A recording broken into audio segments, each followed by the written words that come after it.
Welcome back to another episode of The Melanin Jeeper. I am the Melanin Jeeper.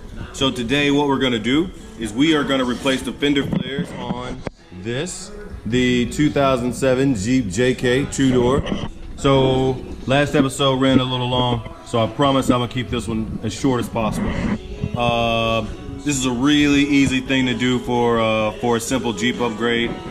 I got these for a Christmas gift, not a Christmas gift, a birthday gift.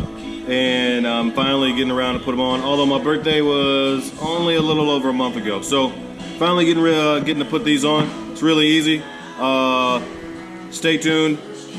Here we go, let's get started. Okay, here's what we got. So there's several of these little plastic style rivets. There's one located there. There's one right there. There's one hidden right there. One up in here somewhere, and this one. So we're gonna use this tool. It is a like an automotive trim remover. And if we stick it down in here like so, let's see if you can see that. Nope. So you can't really see it very well, but I'm gonna stick this thing in here like so. And then I'm gonna pop those things out. It's a lot easier said than done. So I'm gonna go through here and pop those deals out, and I'll catch you back when I take this part off here, because it's all one piece. Okay, so here we go. In theory, this thing should just pull off. Now that I've got those undone, just like so. And that comes right off like that. I'm going to put this over here to the side. So now here's what we got. We've got the inside of this deal. We can really kind of see what's in there. So I'll get my my rag here. And what I want to do is, while I'm in here, I want to clean this up the best I can, and get the rest of these plastic tabs and stuff like that out that didn't come out. But clean this up the best I can while I'm in here, and then get these tabs out. Let's see how easy it is to get the tabs out. Since I'm not gonna go back with the plastic fender flares, I mean, I'm not really concerned how these end up. And if I do sell them, which I probably will, because I have another set that I was gonna put on but didn't. And when I bought it, it did not come with these clips. So now on this one, as we do this, get that out of there. As we do this, you'll see that we only need two of the holes that, let me get that back on there. We only need two of the holes that I'm pulling these plastic things out of. And that is this hole and this hole. And then I got 5 screws that will screw into the rest of it. So let me go through here, clean this up real nice and pretty, sort of. So I'm not a big stickler on it when it comes to this. But let me clean this up real nice, and I'll get back with you in just a moment. Okay, so we've got everything sort of where I want it. That's exactly where I want it. So here's the fender. We're gonna grab it and sort of rest it up there a little bit. So you can see, you want to line those holes up. I'm trying to do this one-handed, actually. So let me see if I can spread this out and keep it there on the tire. Maybe work out.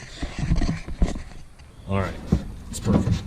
So I've already got my bolts ready. So I'm going to take one of the bolts, slide it in the hole there. And that helps hold it. Let's get the nut on it so it stays. And slide the other bolt in there. I don't know how well you can see this. Let's slide the other bolt in there.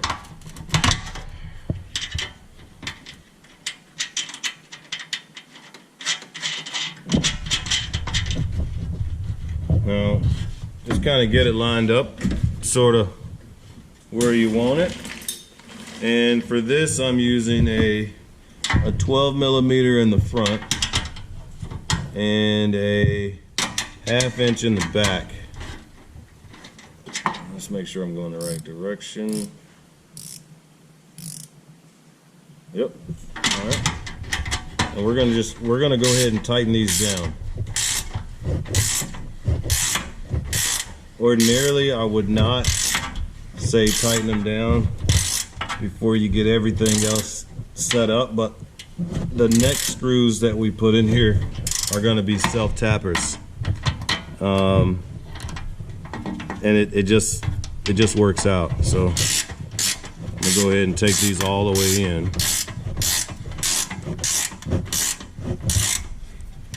Now, like I said, I got these for a birthday present, and I was looking at some other ones that that a guy put on, and his had a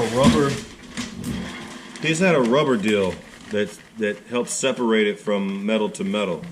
I kind of wish I'd have got that in this kit, but I guess beggars can't be choosy. All right, so as we move down to this end right here, you'll maybe see there's 2 screw holes there. There is a screw hole here, here, and here. And for those, I've got these self-tapping screws that came with the kit. So these are 5/16 heads, if I'm not mistaken. Could be. And I'll ask where the kit came from. So if they tell me where it came from, I will leave a description. I'll leave a link to where they came from in the description. So, as easy as putting the self-tapping screw in, like so. Yeah, these are fairly easy to install. And fairly, I'm gonna guess, inexpensive seat mod, which I think is gonna turn out all right.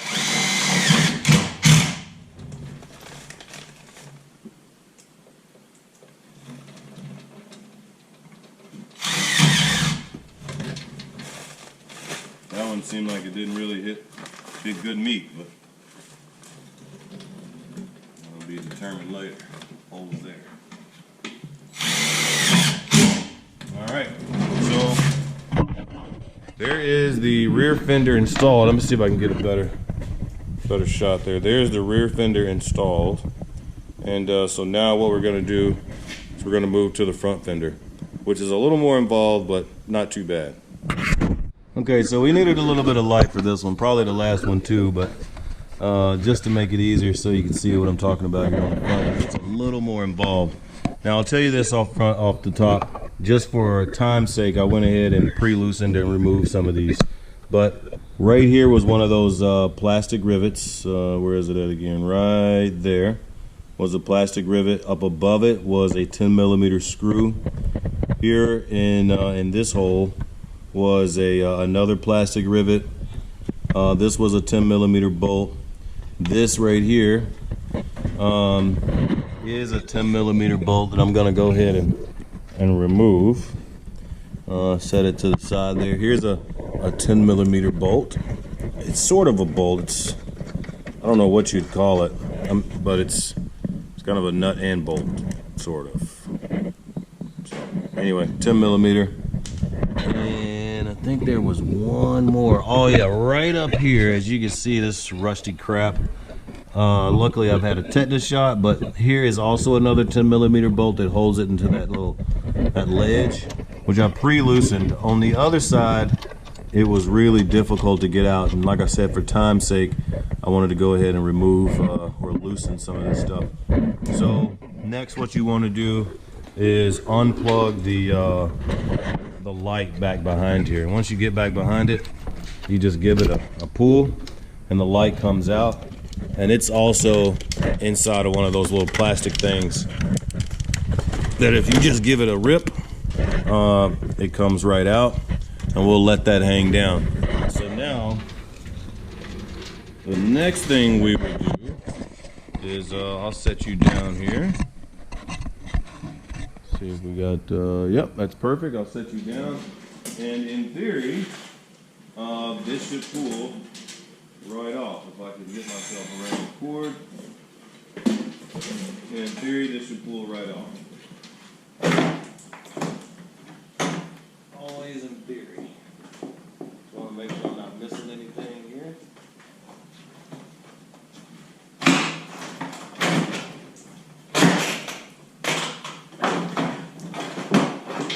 Yep. And it just unsnaps right out of there, so I'll move it out of the way.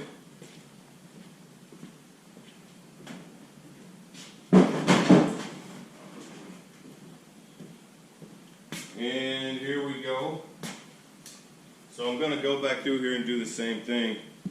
And as I've been in here working on this Jeep, I found that things like this and things like that, which have somehow gained quite a bit of rust. And obviously all these things must have occurred before I purchased it.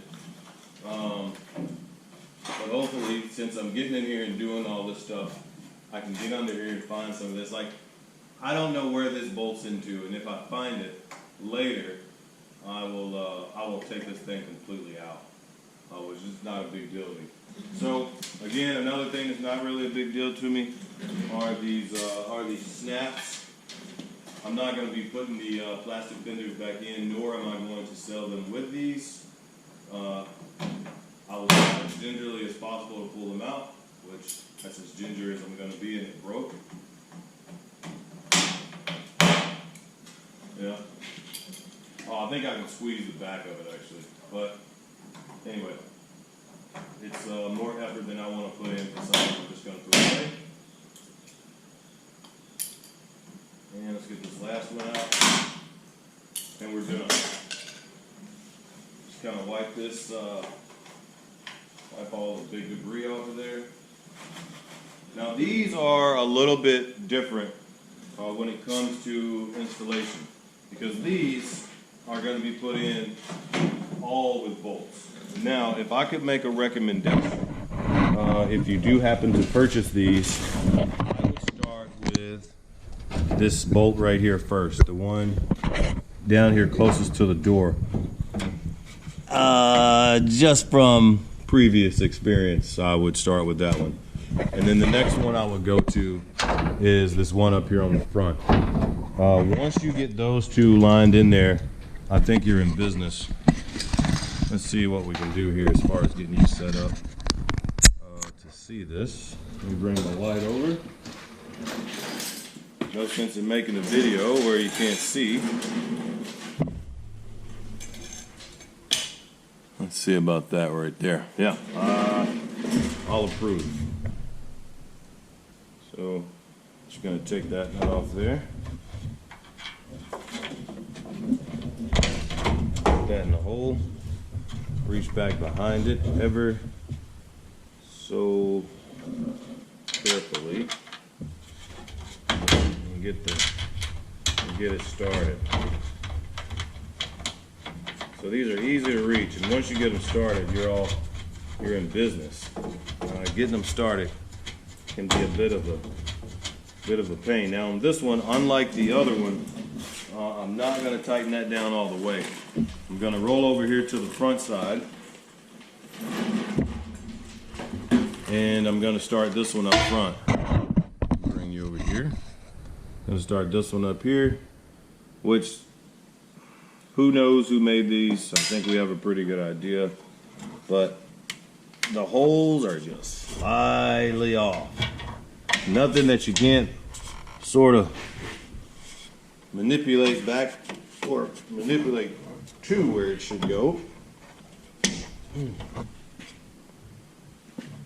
But it should have already been where it was supposed to be, and not just slightly off, which it is what it is. So I'll make a quick adjustment right here and then get that guy in there. Okay, so I did a little quick adjustment and just a real quick edit. So don't start with that bolt back there. It's best to start with this one because of the fact that these holes don't line exactly up. When you start with this one, you'll have more leverage back here to force this one back into place. So now all that's left, set you here. All that's left now is for us to put in these other, what is that, 4, 5, 1, 2, 3, 4, 5, 6 more bolts. So instead of boring you putting 6 more bolts in, we're gonna put one there, there. Let's see, right there. It's hard to see. There's another one there, there, and down there. So we're gonna put these 6 bolts in.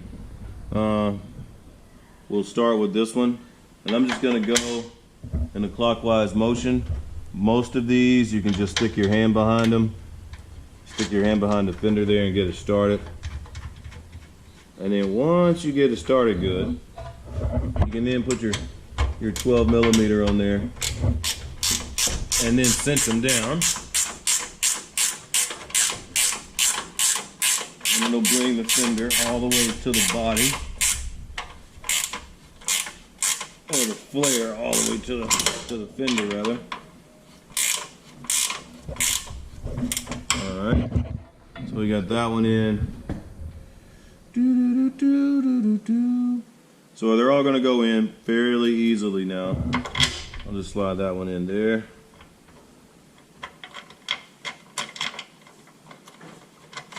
Alright, so like I said, I'm not gonna bore you putting all of these in. So we'll install this one right quick. I'll let you go and I'll bring you back once I've got them all in. I'll show you what it looks like and then we'll do a walk around. What it looks like with all 7 bolts in. 1, 2, 3, 4, 5, 6, 7, I think is what I'm counting. 8 bolts. That's what it looks like right there. The one thing that I don't like is that piece is still there. I don't like that. And then the other part is now all of the inside of this is exposed. Not that I'm concerned about it getting wet, but it leaves my brake lines exposed to get snagged on something. So if you want to leave in the comments of it could be plastic for all I care, but a inner fender cover that I can put right here that'll fit with this flare. I thought about taking the plastic ones that I already had and cutting them to fit this, but I don't want it to look janky. Any more janky than it already looks, I suppose. But anyway, there's the fender flare. It's on. I'm going to pull this thing outside and we'll give you guys a quick walk around. Okay, so we're all finished up. I'm going to give you a quick walk around of the Jeep. Show you what we got. So here it is, and that's Benjamin. So here we are, and that's Rubes. Watch out, sweetheart. So here we are. This is the Jeep. Those are the fender flares. I think they look pretty good. I'll show you the other side. It's gonna be a little darker over here, but maybe we can get some an angle in the sun. But it looks really, really good. I did throw a little soap and water on it before I did the walk around. So what I think is gonna come next, now that we're mechanically sound, what I think is gonna come next. So I have this bag on the top of my my winch inner parts here. This is actually the Smitty built XRC 9500. The cover for these are on back order. So when I contacted the folks to get another one, they said mid-October, and it is now 20 September. So yeah, I'll be waiting just a little while longer on that. So one of the things that I want to do, obviously, is put that cover back on. And this is still a good bumper. Actually, a cool story behind that. I actually totaled a Toyota Corolla with this bumper. No damage to my Jeep, with the exception of the light. The lights that went up here, they broke off. But I want to take that off and Raptor line it. Yep, I want to do that. And then back here in the back, I have another bumper, but it's so heavy. I want to put it right here, replace the plastic one that's on there. And for now, that's really all I can think of. I'm a Jeep sort of purist. Like, I want to keep the suspension stock and that sort of thing. But as I continue to look at this Jeep, I'm just like, man, you know what? Maybe I should put a lift kit on this thing. I don't know. I doubt it'll ever happen, but this is it. I think this turned out pretty smooth. It was a really smooth installation. If I can find it, I'll leave a link to the description. I'll leave a link in the description of where these fender flares came from. But until next time, I am the Melanin Jeeper. Thank you for watching. Please like, subscribe, and comment. Have a good one, guys.